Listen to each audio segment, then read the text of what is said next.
This week in the galley, we're in my house, and I'm gonna make you a ceviche dish using bluefin tuna that we caught in this episode. Got my tuna. I'm gonna go ahead and dump it into my mixing bowl. And it's just bluefin tuna all chopped up. So I have my fish in here. Now I'm gonna go ahead and add some onions. I like to use red onions, they have a little bit more flavor. Have tomatoes. I have red bell peppers. And we have some yellow bell peppers.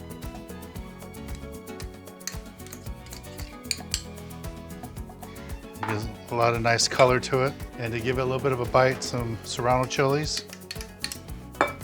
So at this point, the fish is doing nothing. It's not cooking. And the way you cook the fish with ceviche, even though it's raw fish, it's all about the citrus. So I have some lime and lemons. It doesn't matter what order you put them in.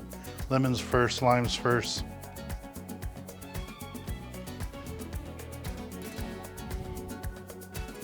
This is what actually cooks the fish. It's all the lemon juice. And a little bit more lime. And that is what's gonna really cook it, is just the juices from the lemon and the lime. They work really good together.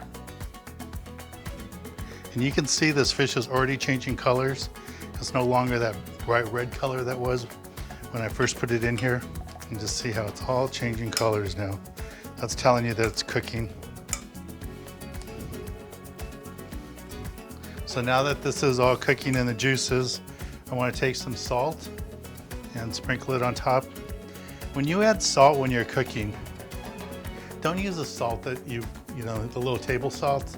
It doesn't work that good. You want to use a good sea salt, a heavy salt. That's what this is here. Just kind of mix it around, put it in there. And a little bit of Sorrento.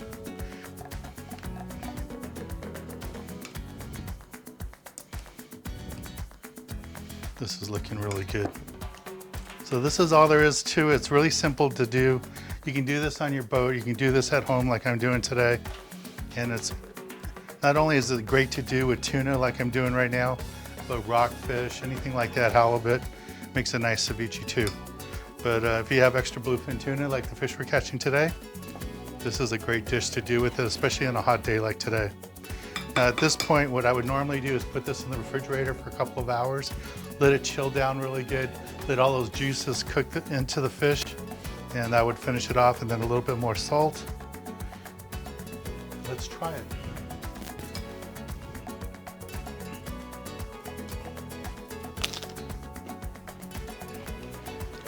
That is so good. Again, if you put this in the refrigerator for a couple of hours, let it chill down, it'll taste even better. Well, let's get back on the water and show you more exciting action right here on Sport Fishing.